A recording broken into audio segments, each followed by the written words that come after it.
Il y a des opérations antiterroristes qui se déroulent effectivement dans le sud depuis quelque temps, suite à l'attaque de la localité de Misséni. Nous avons dépêché non seulement un renfort, mais aussi déployé une opération sur la base d'un concept bien étudié. Et ces opérations sont conduites par le chef d'état-major général des armées lui-même, qui s'est rendu immédiatement à Misséni, enfin dans la zone, afin de réorganiser les troupes et de donner une réponse adéquate à la menace qui s'est exprimée clairement là-bas. Alors aujourd'hui,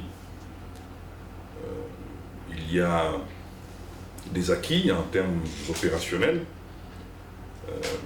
Nous avons pu mettre un coup d'arrêt aux ambitions donc, de ce groupe.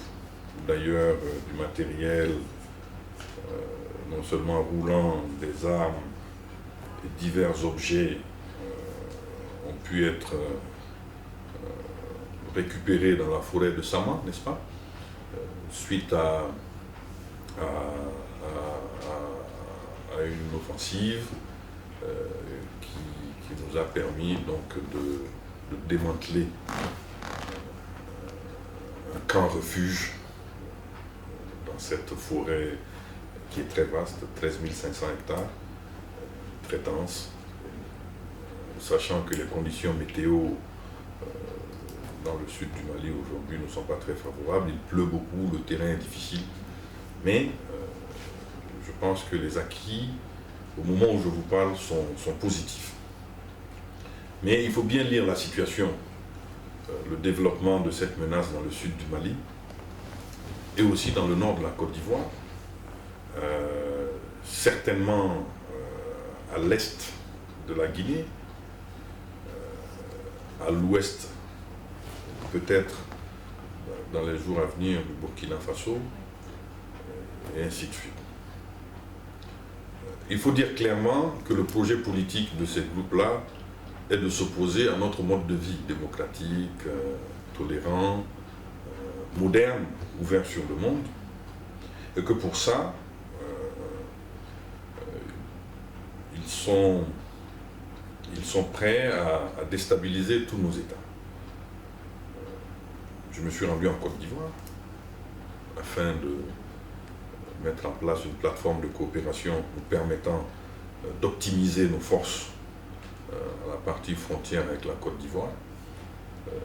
Très bientôt, je me rendrai en Guinée parce que vous savez qu'une menace s'était profilée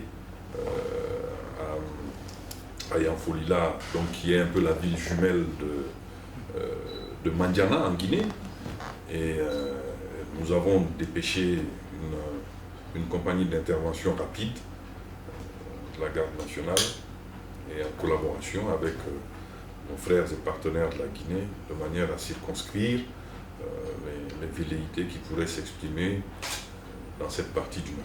Donc au total, nous sommes en alerte maximale partout sur le territoire du Mali, il faut le dire, et les développements au sud doivent être lus comme une suite du projet terroriste qui s'était adressé à la ville de Konna en 2012, mais qui a été arrêté. Et ces groupes n'ont pas démordu et entendent opposer leur volonté politique au moyen de la violence à la nôtre. Nous sommes l'État, nous sommes l'armée, nous avons, nous, sur notre territoire, nous seuls, le monopole de la violence. C'est l'État qui peut déployer une violence légitime et légale. Et c'est à cela que nous sommes appelés face à ces groupes-là. Ça demande beaucoup de cohésion, ça demande une meilleure organisation de nos forces de défense et de sécurité qui doivent intégrer de plus en plus l'élément terroriste dans nos pratiques quotidiennes de gouvernance. Ça demande une conscience aiguë des populations qui doivent collaborer avec l'armée et les forces de sécurité pour que nous soyons non seulement en symbiose avec notre population, mais aussi qu'elle nous aide aux moyens de renseignement immédiat, de coopération sur le terrain et d'accueil des forces de défense. Et évidemment, ça demande aussi que les forces de défense et de sécurité aient un comportement irréprochable vis-à-vis de ces populations pour que cette guerre, parce que c'en est une, au bout, soit une victoire pour le Mali.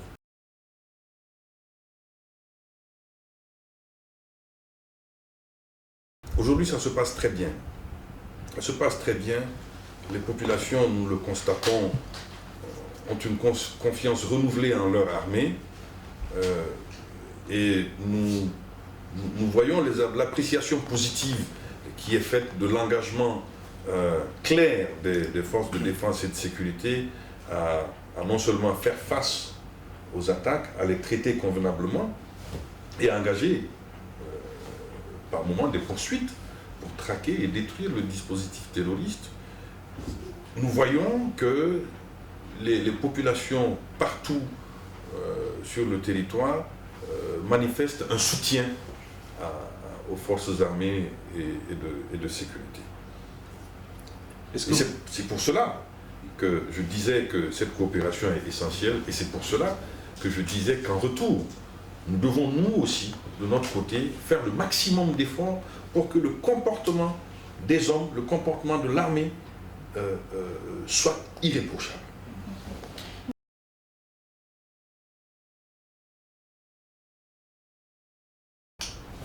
Ansarti, Mujao, Boko Haram, Ansar al-Sharia,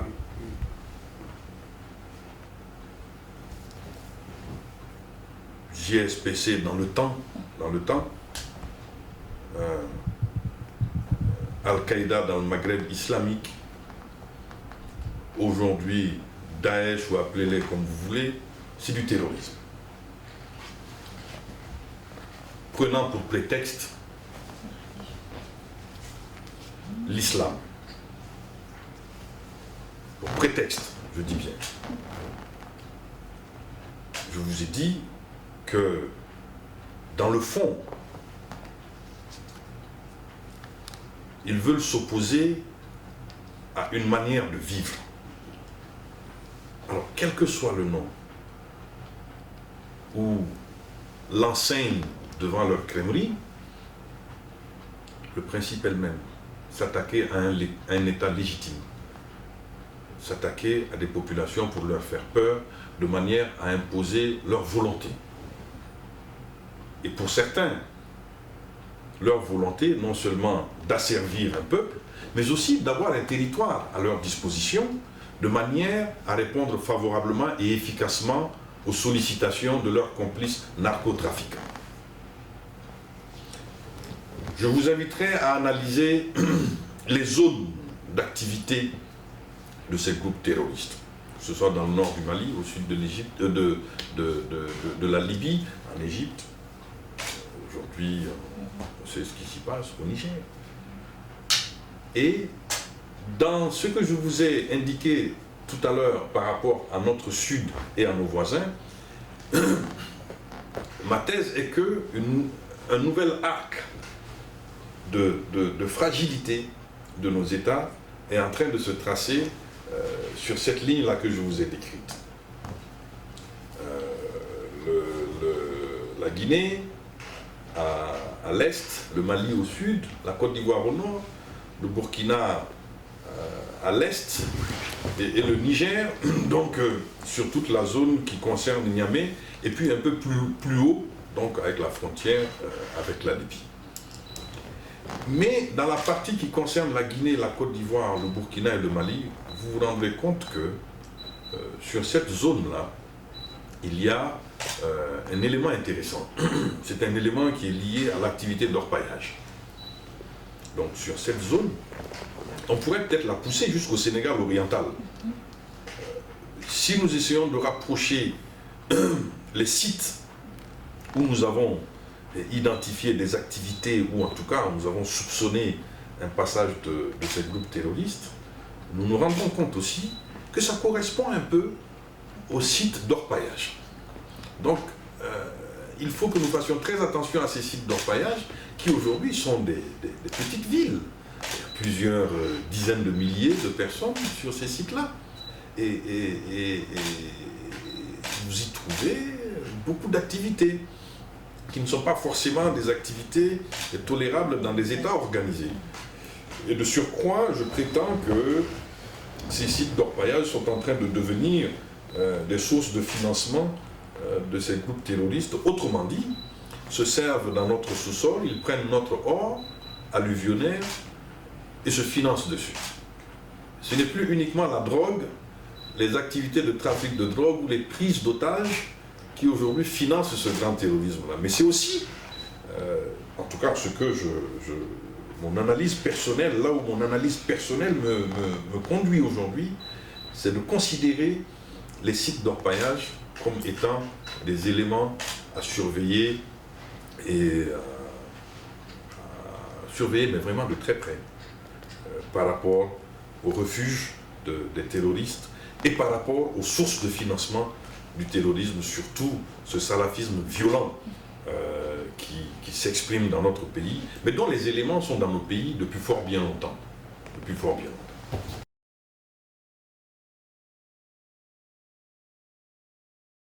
Mais nous aurons les mêmes modes opératoires que tous les autres pays, parce que dans les autres pays, ça ne se fait pas autrement.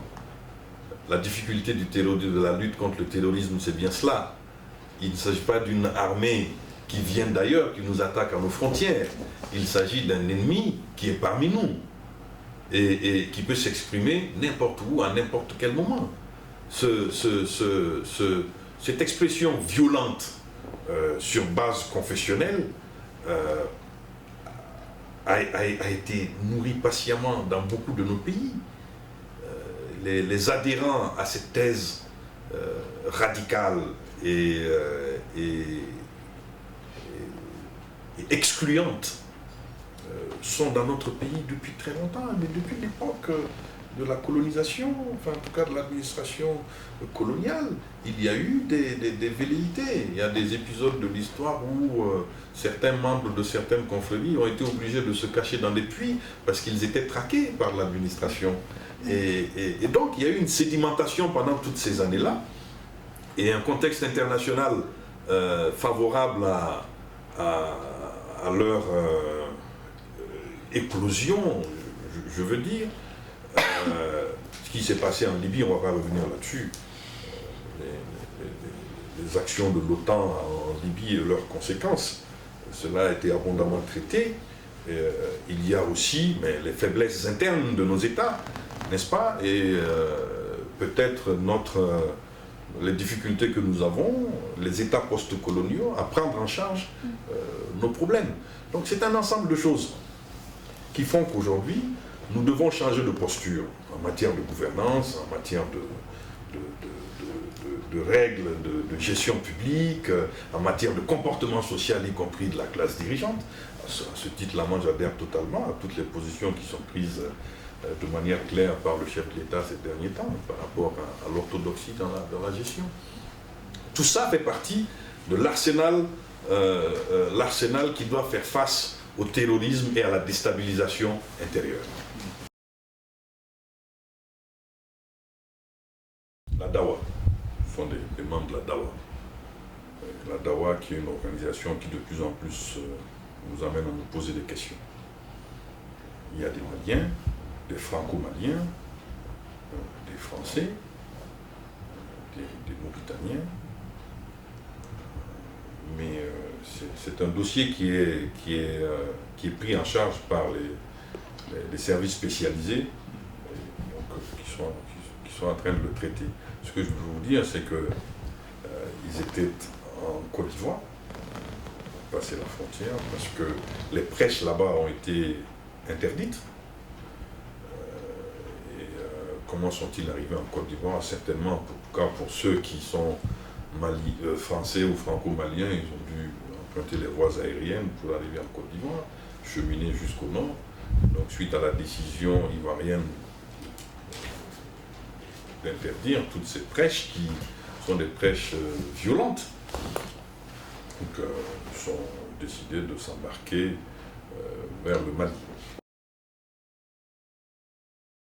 Cela est du ressort du ministre de l'administration territoriale, et certainement de manière collatérale du ministre de la Sécurité. Mais nous, au ministère de la Défense, nous pensons que les décisions administratives qui doivent être prises de manière non seulement à circonscrire et à réduire les opportunités d'initiative pour les terroristes et à mettre un coup de frein à la prospérité de leur idéologie sont des décisions administratives bonnes à prendre.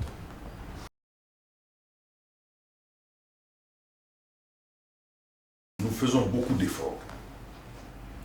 Nous faisons beaucoup d'efforts. Vous savez, une armée est aussi souvent le reflet de sa société, l'image grossie de la société. Nous faisons beaucoup d'efforts, je vous ai dit tantôt, en demandant aux chefs d'unité, aux chefs de corps, de veiller au comportement individuel de chaque soldat. Et bien entendu, cela ne peut avoir de résonance crédible que si la haute hiérarchie militaire et politique, elle aussi, a un comportement irréprochable dans son action de tous les jours et vis-à-vis de la troupe. La troupe entendra le message de manière claire si elle aussi a l'impression que ces problèmes sont pris en charge de manière résolue par la hiérarchie. La troupe nous écoutera attentivement si elle a l'impression que nous nous soucions d'elle. Et aujourd'hui, c'est le cas. C'est le cas. Nous nous soucions de la troupe, de leurs conditions de vie, des conditions de vie de leur famille, de leur carrière au sein de l'armée et éventuellement de la continuation de leur vie de citoyen après l'armée.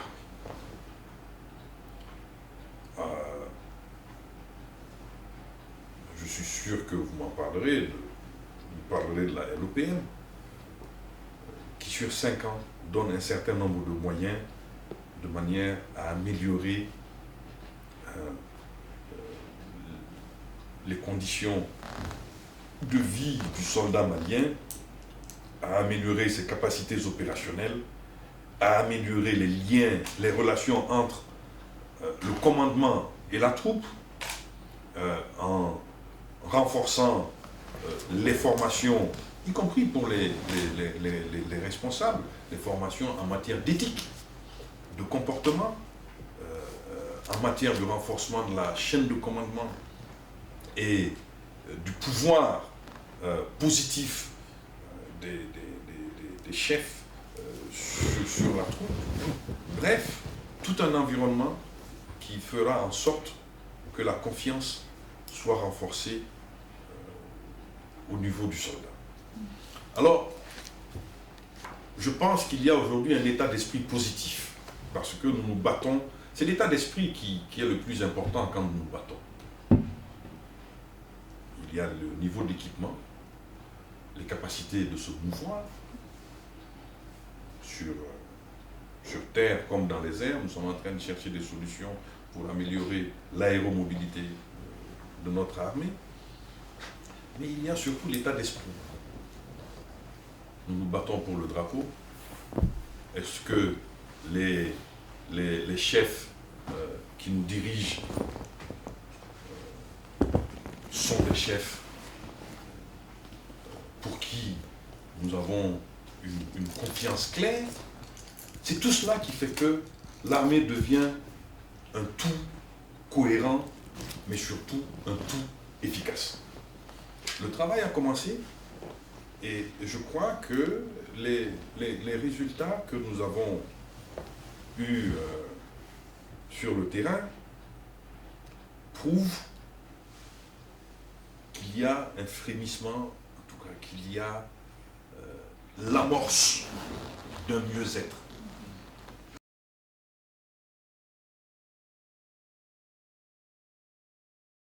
Avec la société Embraer, qui est une société brésilienne, effectivement, Nous avons signé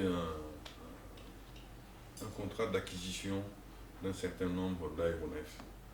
Ce sont des avions d'attaque léger, d'attaque en profondeur, qui effectivement ont des capacités feu, puis des capacités de surveillance, parce que nous avons besoin de surveiller le territoire. Nous avons un territoire qui est vaste, des lignes de frontières qui sont très très longues, et en matière d'opération, nous avons aussi de très importantes élongations, souvent d'un point de surveillance à un autre, vous avez 1200 km. Donc vous avez le rayon à couvrir est très important.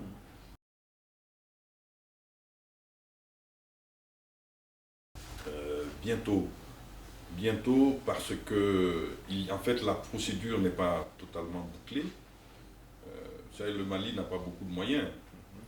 Nous n'avons pas beaucoup de moyens. Et ces équipements coûtent cher.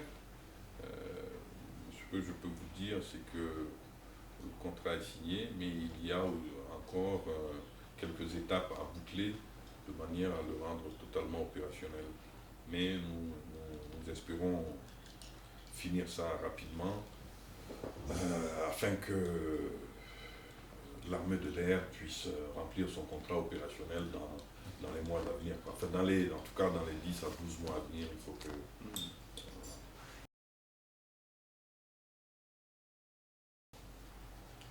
Beaucoup et pas assez. Beaucoup, comme je vous disais, parce que le pays n'a pas beaucoup de moyens. Pas assez parce que le territoire est vaste et qu'il nous faut encore recruter davantage d'hommes pour que le pays puisse être totalement couvert et en sécurité. Donc nous avons un plan de recrutement qui va commencer d'ailleurs dans quelques jours pour la gendarmerie, pour l'armée de terre, pour l'armée de l'air, pour laquelle il faut de l'expertise, certainement pour la garde nationale aussi, qui est une arme extrêmement importante dans notre dispositif de défense opérationnelle, de défense des frontières. Et je pense que ici, on a un gros contingent qui va être recruté cette année.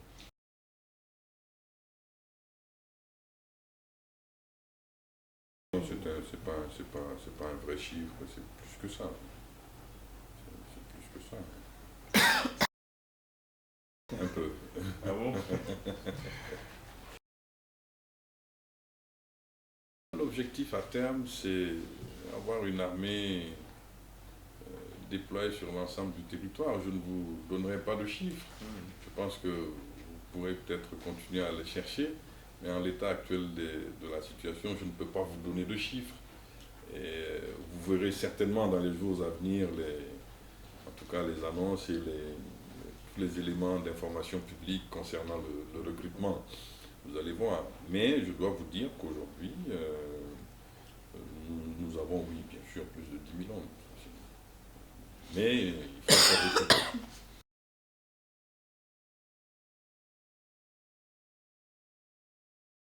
Tous les jours, nous prenons des décisions tendant à améliorer le quotidien du soldat. L'une des dernières mesures, je crois, qui est passée en Conseil des ministres, c'était le décret qui concerne l'indemnité compensatrice de logement. Je pense que c'est une des toutes dernières. Il y a beaucoup de mesures positives qui sont passées.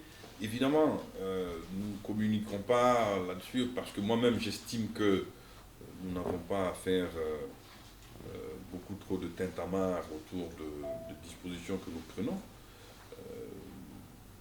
Le quotidien en matière d'équipement individuel a été grandement amélioré. Équipement, habillement et armement. Nous l'avons amélioré, les dotations ont été améliorées.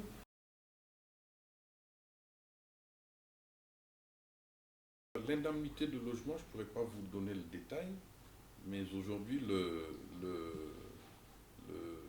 débat est plus au niveau de comment organiser la répartition de cette enveloppe au sein de l'armée, qui doit être indemnisé en termes de logement, donc s'opposant à qui est déjà pris en charge en termes de logement. Je pense qu'il y a une trentaine de milliards à répartir entre c'est beaucoup d'argent.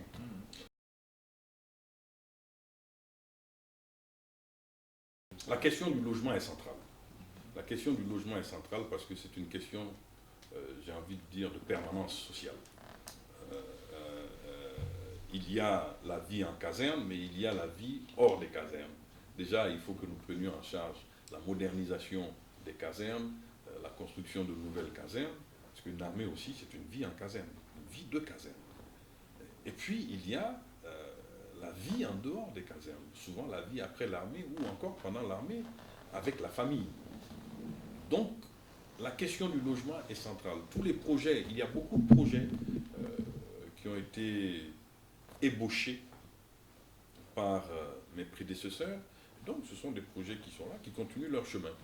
Et nous pensons que sur l'ensemble du territoire, la thématique du logement militaire doit être prise en charge en profondeur. Mais bon, vous savez que les questions de logement, c'est aussi souvent des questions de capacité d'absorption de l'offre. Donc, nous sommes en train de travailler sur ces questions-là. Donc, l'indemnité compensatrice de logement, c'est un début de quelque chose pour que le soldat soit plus confortable sur cette thématique-là. Et je vous ai parlé donc de l'équipement individuel, des tenues, je vous ai parlé de l'armement individuel. Il y a les primes d'alimentation spéciales pour ceux qui sont en opération. Non, qui sont à un bon niveau. Ils n'ont pas fait d'augmentation récente, donc ils sont à un très bon niveau. Là-dessus, il n'y a pas de plainte. Il faut rationaliser la gestion de ces ressources-là pour que notre pratique dans cette gestion de tous les jours soit irréprochable.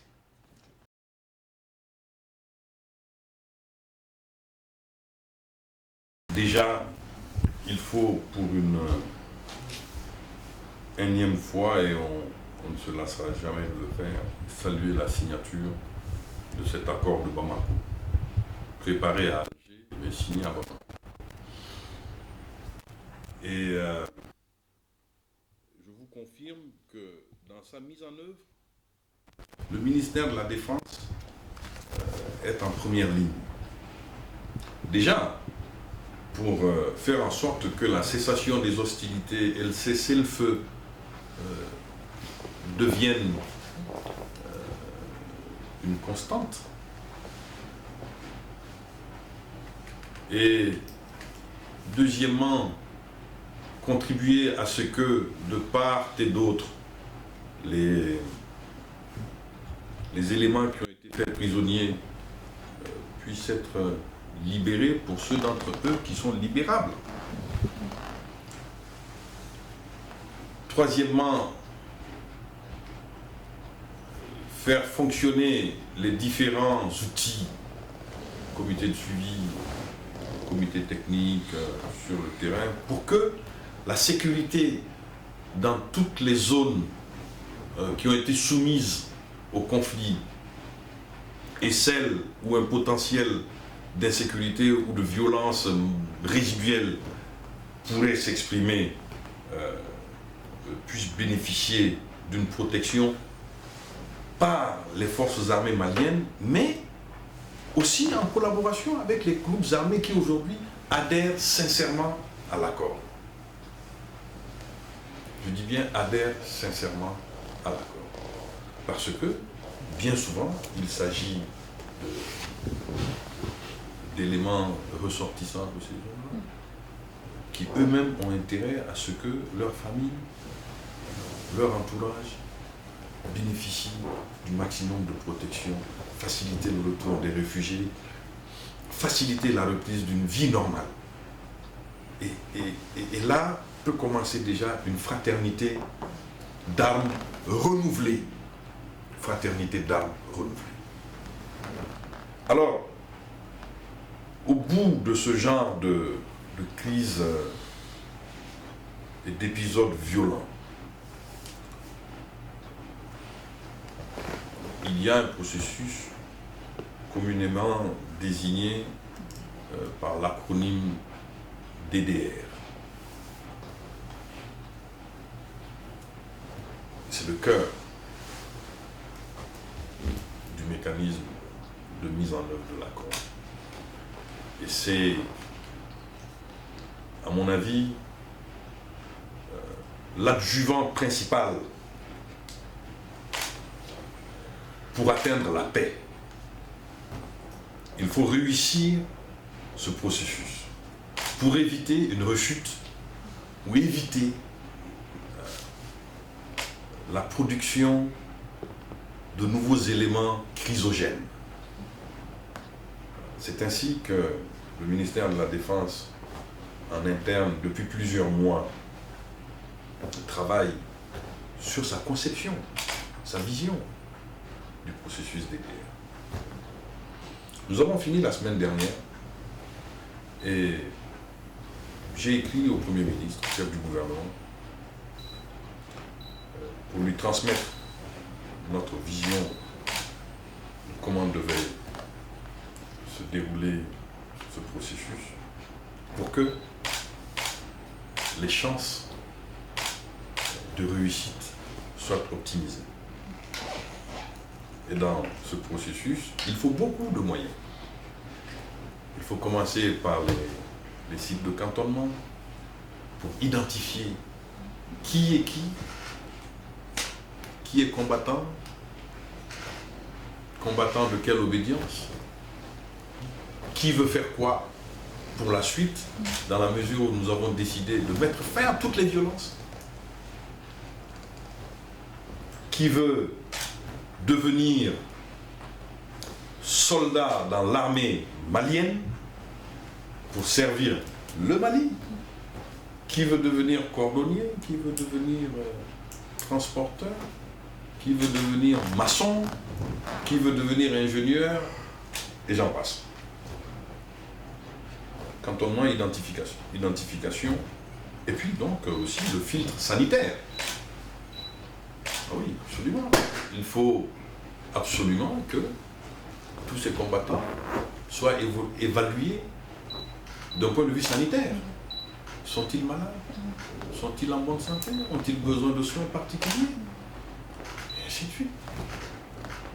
Et puis après, comment les orienter dans cette nouvelle vie coupée de la violence? C'est ça le processus qu'il va falloir mettre en route et qui demande beaucoup de moyens. Beaucoup de moyens. Évidemment, c'est un processus qui peut comporter des volets difficiles, psychologiquement douloureux. Madame, le président de la République a donné un exemple à chacun des Maliens, à chacun d'entre eux. Quand le 15, l'accord a été signé, et quand le 20, il a été complété par les autres signataires. Il a donné un exemple. Vous avez vu des images où des hommes sont tombés dans les bras les uns des autres. Alors que, juste avant, ils avaient du mal à se serrer la main. Puis on partageait un repas. Aujourd'hui, dans Bamako, nous enregistrons la présence de chefs de groupes armés qui, il n'y a pas si longtemps, étaient en rupture totale avec l'État du Mali. Donc, la paix, nous devons l'accepter, le reconnaître, nécessite de nous un effort d'oubli de soi, un effort d'accepter celui qui il y a juste un instant, était considéré comme un irréductible ennemi. Et c'est ça le sens de la paix. C'est ça le sens de la paix. Et ces aspects psychologiques douloureux, qui, à mon avis, s'adressent au premier chef à la troupe, doivent être pris en charge. D'abord par le ministre de la Défense, qui est l'autorité politique de premier plan du ministère, puis par la hiérarchie militaire et tout l'environnement gouvernemental, pour que ceux dont nous partageons définitivement et irrévocablement la douleur d'avoir perdu des frères d'armes dans des conditions souvent particulières et particulièrement traumatisantes, nous devons les accompagner de manière à ce que ces épisodes psychologiques douloureux puissent être surmontés. Et c'est ça le sens d'une politique de construction de la paix. Ces efforts-là, nous devons le faire. Et nous ferons en sorte que cela ne devienne pas un élément de rupture ou un élément de perturbation de la construction de notre armée.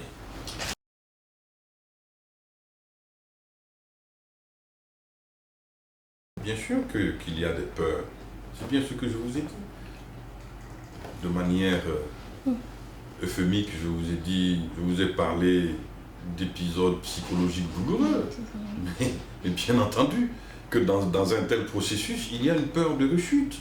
Que dans un tel processus, il y a, même au-delà de la peur, il y a des phénomènes de refus. Bien sûr que ça existe. Mais notre rôle, c'est de le traiter. Est-ce que la paix vaut la peine? La paix dans notre pays vaut la peine que nous engagions ce travail, y compris au niveau de la troupe? Je pense que oui. Et je pense que les jeunes qui aujourd'hui défendent notre pays dans les rangs de l'armée ont des ressources psychologiques et des ressources civiques assez poussées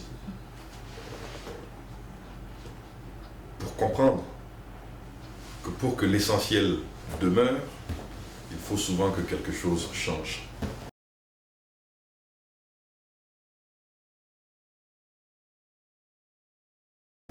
D'abord, ni le Mali, encore moins l'armée, n'a de connivence avec qui que ce soit. Des groupes armés ont décidé d'exister et de se ranger du côté de la patrie. C'est eux qui le disent. Ce n'est pas le gouvernement qui les a créés. Loin de là. Et je l'ai toujours dit. Et le gouvernement n'a initié aucune opération, n'a engagé aucune décision tendant à la création de ces groupes-là. De la même manière que ceux qui ont pris les armes contre l'État malien,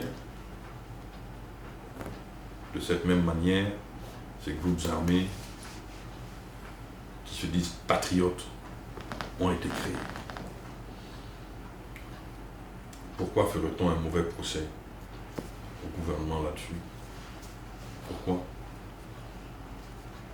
A-t-on fait un procès? A-t-on fait un procès à d'autres qui ont pu ou qui pourraient être les parrains et les soutiens des groupes armés qui, à l'époque, combattaient le gouvernement du Mali?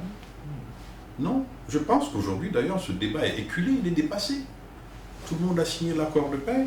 Donc le procès en sourdine ou les suspicions, je pense que nous devons dépasser ça. C'est terminé ça. C'est terminé et les DDR concernent tous les combattants. Tous les combattants. Et je dis que ceux qui aujourd'hui sont dans les rangs de ces groupes armés, qui ont signé la paix, vont se reconvertir, qui en enseignant, qui en médecin, qui en maçon, qui en commerçant, qui en ce que vous voulez.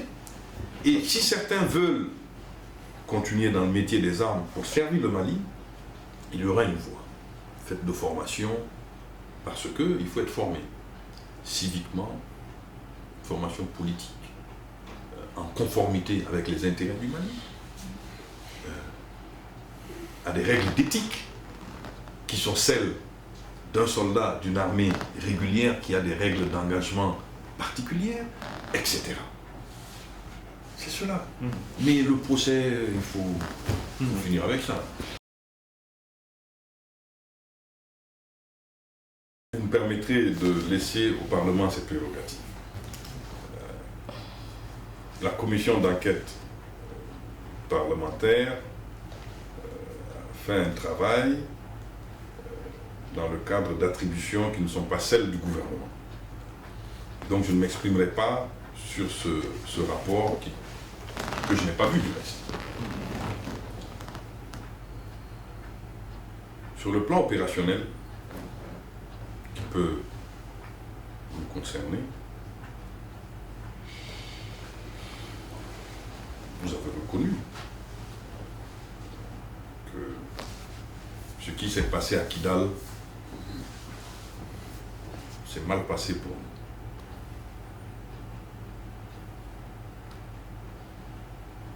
Regrettable. Il y a des pertes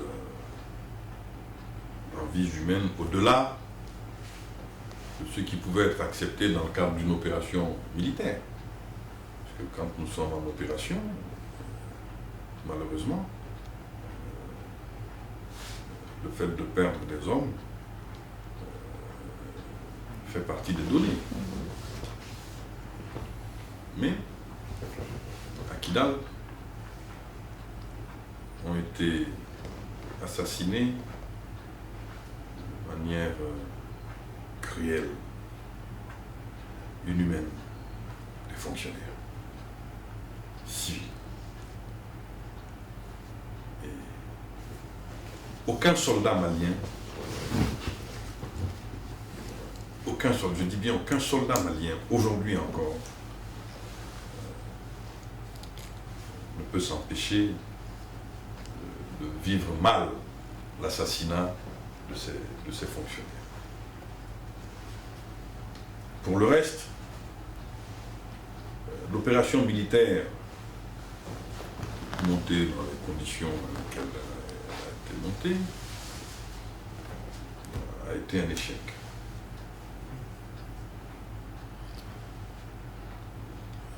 Nous avons perdu des hommes, nous avons perdu du matériel. Ben, écoutez, vous avez anticipé sur ce que j'allais vous dire. Et que c'est justement parce que cet échec, encore aujourd'hui, a un retentissement terrible dans nos têtes, dans notre quotidien, que plus jamais l'armée ne se mettra dans une telle posture.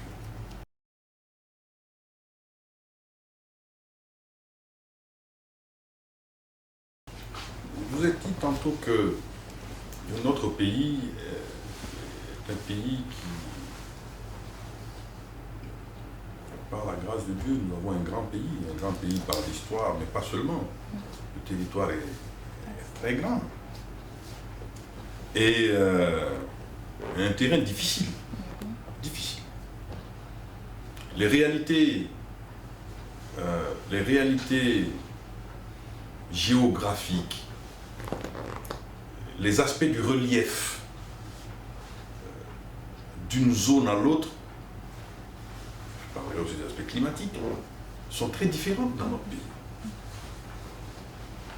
Et évidemment, cela a une influence sur les modes opératoires, sur les postures à prendre dans telle ou telle partie du territoire de notre pays. Il n'est pas toujours facile pour des intervenants extérieurs de s'adapter au terrain malien. La force Barkhane est une force issue d'une armée qui connaît cette zone pour avoir été une armée coloniale il y a quelques années. Donc une tradition méhariste, une tradition qui connaissent un peu la zone. Ce n'est pas forcément le cas pour les autres. Barkhane est installé là où vous savez, à la mission qui est la sienne, qui consiste à tout faire pour réduire les forces terroristes qui sont dans cette partie de l'Afrique, pas seulement au Mali, et qui, à mon avis, fait bien son travail. Fait très bien son travail. Nous avons une collaboration à tout point de vue qui se passe bien avec les éléments de la force Barkhane. Et une coopération opérationnelle qui nous amène à faire nous avons des opérations conjointes de surveillance, de patrouille, et je pense qu'aussi nous apprenons beaucoup donc, de ces amis de la force Barkhane. Bien entendu, il y a les aspects techniques, les aspects opérationnels, les aspects politiques d'une coopération qui peut s'améliorer chemin faisant. Tout n'est pas très facile, et loin s'en faut, et cela n'est même pas envisageable. Il faut toujours travailler de manière à ce que les choses se passent bien. Pour ce qui concerne la MINUSMA, vu les conditions dans lesquelles cette force a été créée et déployée dans le cadre de la stabilisation du Mali. Dans une autre vie, j'ai été un peu proche du dossier. Ça n'a pas été un déploiement facile. La génération des forces a été difficile. Les pays contributeurs de troupes dans les opérations de maintien de la paix, dans le cadre des Nations Unies, agissent souvent de manière assez, on va dire, les logiques sont souvent détachées des réalités du terrain. Je vous évoquais des réalités climatiques et ainsi de suite. Donc ça a été une force dont la génération a été difficile, dont le déploiement a été difficile. Et ça, il faut le dire, il faut le reconnaître. Cela dit, la MINUSMA paye un lourd tribut au Mali. Il y a quelques jours, la semaine dernière, nous avons été particulièrement bouleversés par l'assassinat lâche de 6 de ces soldats de la paix qui étaient originaires du pays frère du Burkina Faso. Je crois que rarement l'émotion et la colère nous ont autant étreints que lors de cette cérémonie d'adieu à ces jeunes. Alors il faut saluer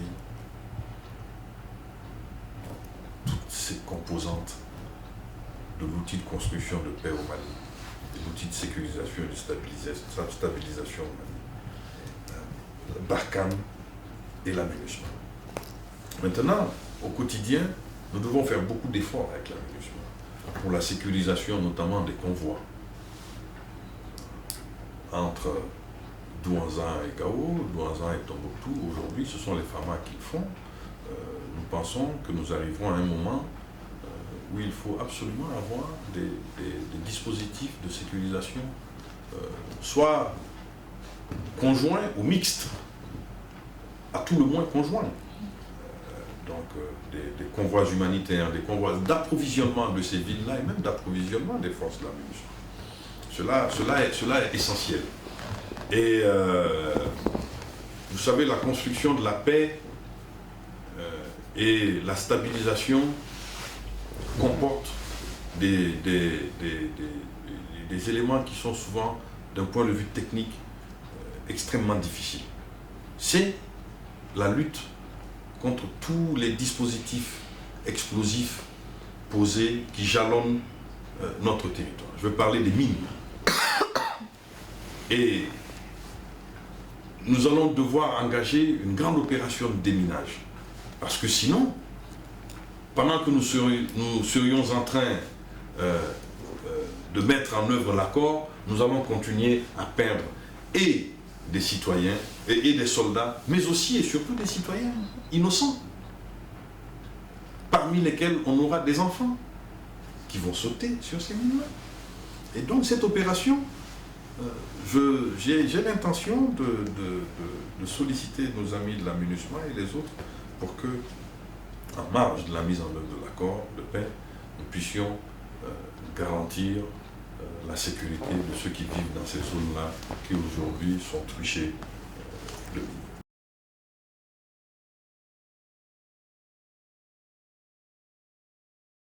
On a voulu faire de Ménaka un point névralgique.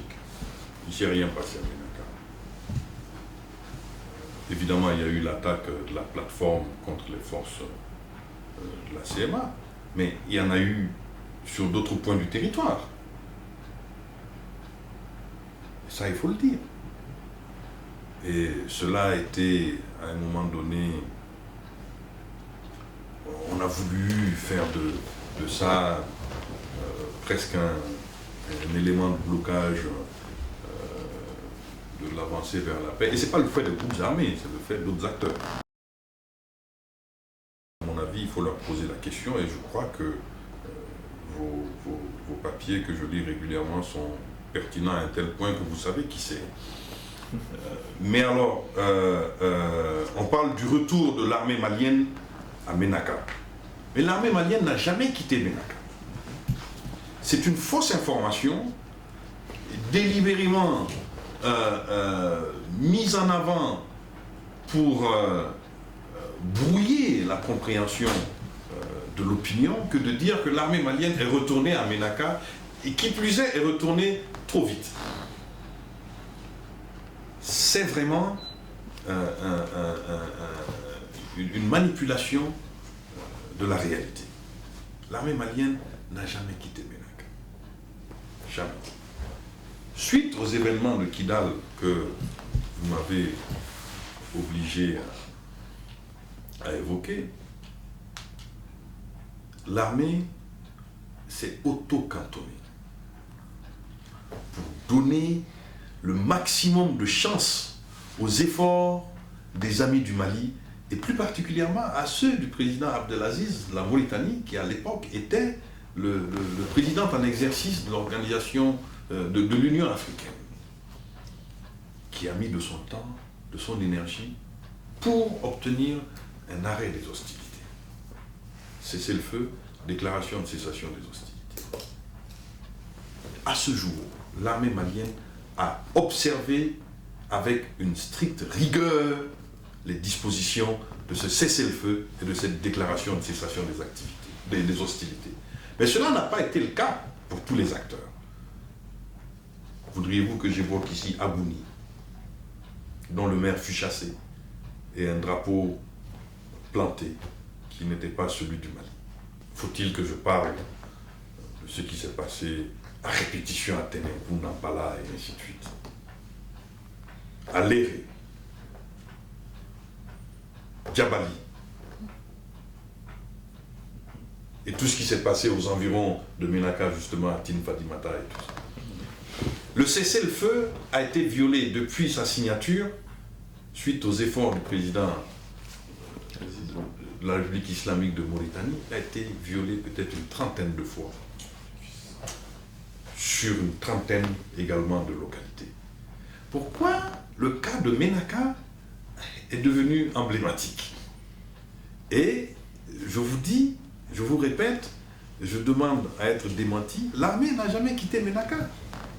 L'armée s'est auto-cantonnée de manière, effectivement, à donner du poids à ce que le chef de l'État le chef d'État d'un pays, frère et ami, était venu construire dans notre pays. C'était la seule raison pour laquelle l'armée s'est cantonnée. Okay. Et quand l'accord a été signé, l'armée étant, je vous le rappelle, je vous l'ai dit tantôt, la seule force autorisée à porter des armes et à déployer une violence légitime dans le pays, mais ma foi, elle s'est déployée dans Ménaka. Et avec l'accord de nos partenaires. Donc aujourd'hui, Ménaka est sécurisé par les forces armées maliennes et la MINUSMA.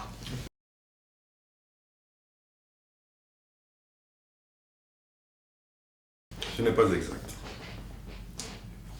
Aucune base malienne n'est utilisée par la France. La France était à Tessalit. Aucune. À Gao. Gao, c'est un camp de Barkhane qui a été construit. Ouais. Et Tessalit, pareil. Les bases maliennes ne sont pas occupées par la France. Vous savez, les mots ont leur sens. Et souvent,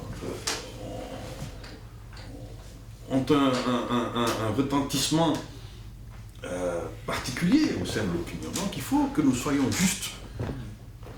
Le camp Barkhane a fait l'objet de l'attribution d'une 50aine d'hectares que moi-même j'ai fait quand j'étais ministre des Domaines de l'État et des Affaires foncières. Le camp Barkhane de Gao. De Gao. Il a été construit avec des tentes, du matériel précaire qui a été amené là. Donc, le camp de l'armée malienne est occupé par l'armée malienne. J'y étais il y a juste quelques jours. Donc, croyez-en l'assertion de celui qui a vu. Tessalit, je n'ai pas pu y aller pour des raisons évidentes. Parce que il fallait éviter de rééditer certains épisodes. On m'en aurait voulu si j'avais essayé de forcer un passage compte tenu des conditions. Mais j'irai bientôt à Tessalit. Et nous avons un détachement de l'armée malienne qui est là-bas et qui occupe sa position. Nous avions d'ailleurs du matériel qui est en train de descendre en la faveur donc, de la mise en œuvre de l'accord. Et notre camp n'est pas occupé par la France. Comment pensez-vous qu'un pays étranger, fût-il l'ami le plus proche, si tel était le cas, puisse venir occuper un camp?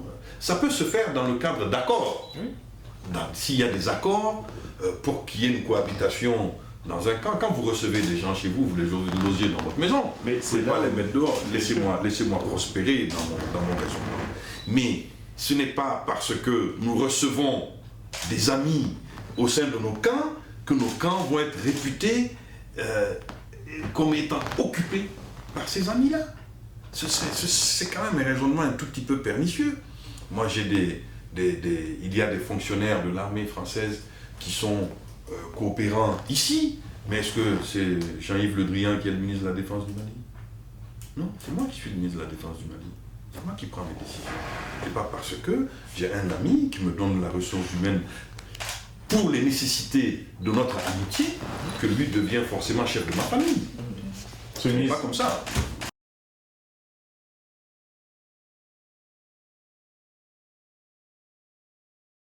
Était-ce un retour en arrière le jour où l'attaque des terroristes a été arrêtée à Konna?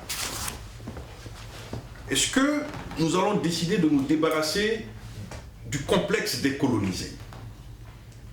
Il faut peut-être décider d'en finir avec cette histoire-là.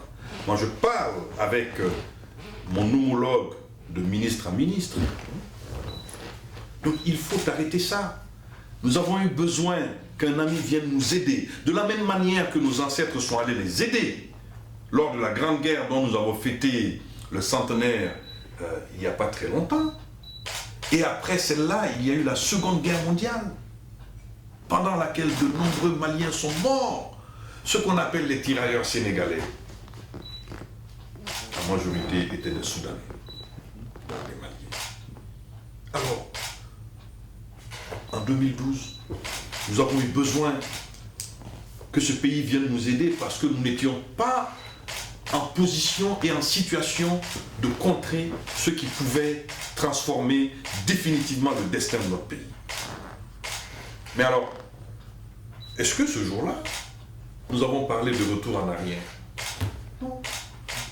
Moi, je n'ai pas de complexe. Le Mali a ses amis, mais le Mali a aussi ses intérêts. Je pense que chacun doit se le tenir pour dit. Le Mali a ses intérêts qui souvent ne sont pas même les intérêts de ses amis. Mais le Mali doit poursuivre ses intérêts de la même manière que le fait chaque pays, y compris ce pays dont on parle qui est la France.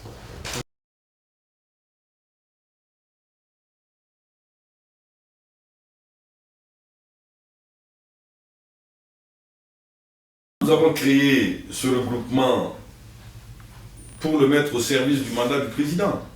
Je pense que j'ai été clair là-dessus. À l'époque, il y avait eu beaucoup d'incompréhension. Je crois que certains avaient une conception monolithique et absolutiste de la majorité présidentielle. Ils n'entendaient pas qu'à l'intérieur de cette majorité puissent se structurer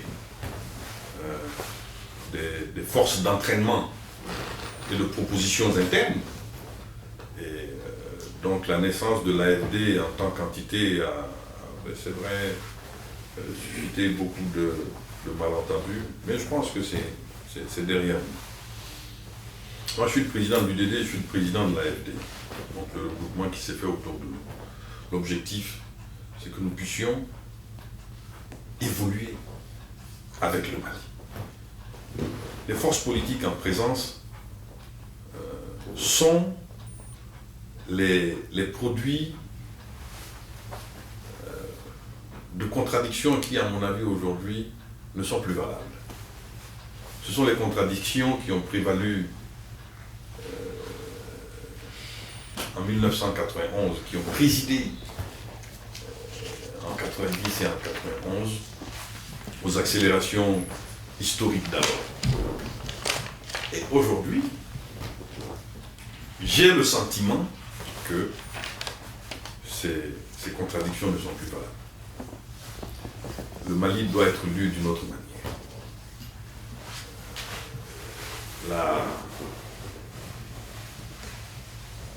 Je pense que la dialectique historique s'est munie de nouveaux paramètres. Et ce sont ces paramètres-là qui doivent valoir dans la structuration d'une action politique. Autrement dit, quelle est l'offre politique pertinente pour ceux qui aujourd'hui ont entre 15 et 25 ans.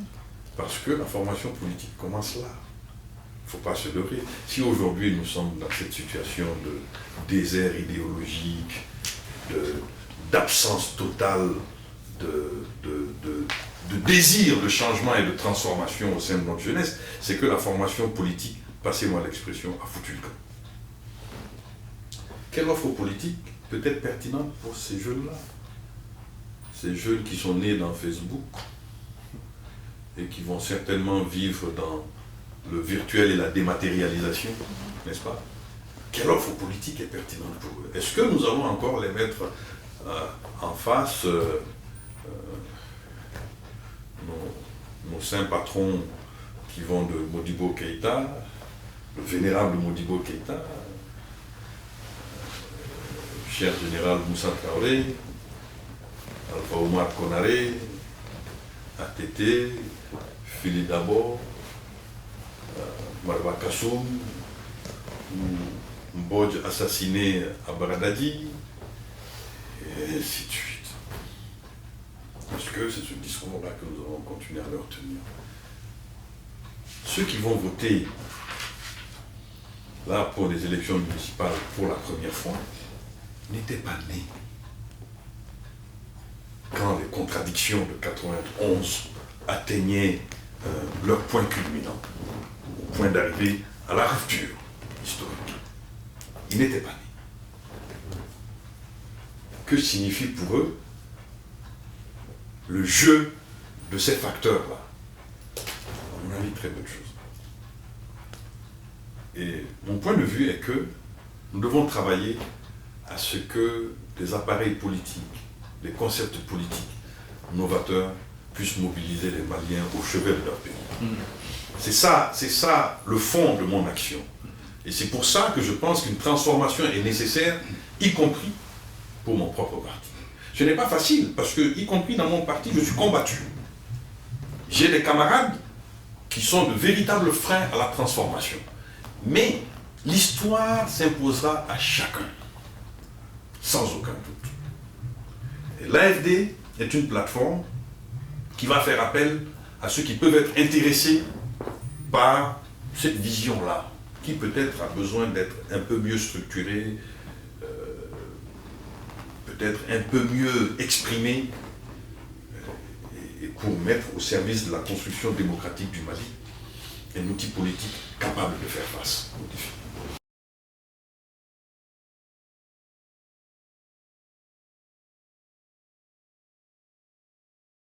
La majorité doit faire ce que je viens de vous dire.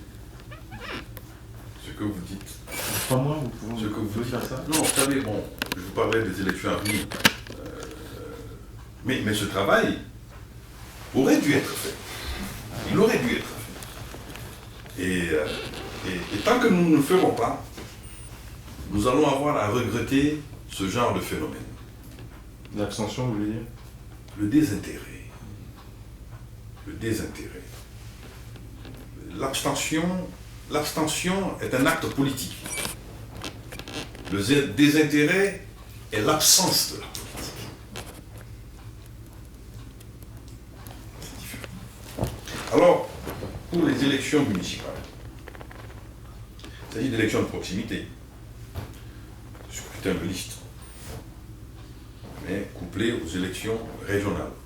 Très important dans le contexte de régionalisation et de renforcement du pouvoir régional, local.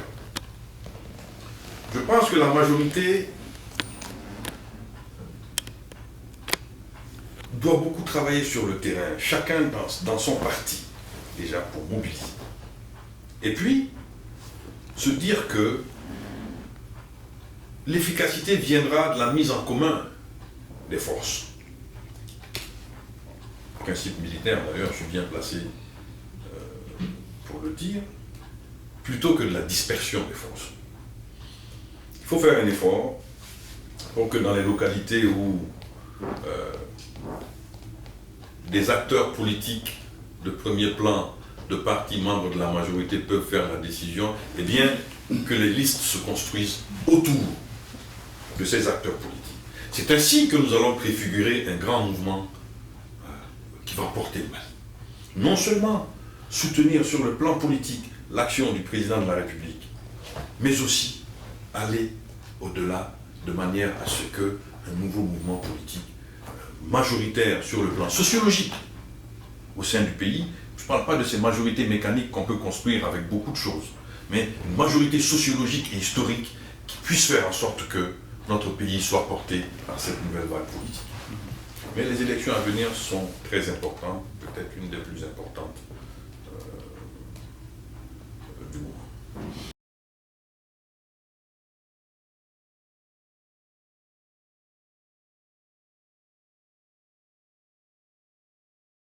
Je vous ai parlé tantôt d'efforts à faire face à des épisodes psychologiques douloureux. Ce qui est valable pour l'armée, évidemment, ne pourrait que l'être pour des cadres politiques, notamment les ministres. L'initiative du remaniement appartient au président de la République. Le moment venu, il demandera certainement au Premier ministre de la démission de ce gouvernement, ou alors il demandera au Premier ministre de procéder à un remaniement en lui faisant des propositions par rapport à des nécessités qui sont liées à cette phase historique de notre pays. Mais moi, j'accueillerais avec une égale humeur tout ce qui peut découler d'une telle décision. Vous savez, nous sommes tous en mission. Une mission a un début comme elle a une fin. Et un homme politique, à certains moments, sert dans un gouvernement, à d'autres sert à l'Assemblée, et il arrive des moments où il ne sert pas du tout. Et ça fait partie des cycles de l'action politique qui vont de l'enthousiasme au calme, et puis souvent même à la lassitude, et puis peut-être même à une voie de garage. Et c'est même les cycles de la vie. Donc voilà, moi je suis bien content de servir là où je sers. Moi je me sens bien partout, dès lors qu'une mission m'est confiée par le Premier ministre sous l'autorité du Président de la République. Je me sens, voilà, je sers le Mali, et puis c'est ainsi, c'est un honneur.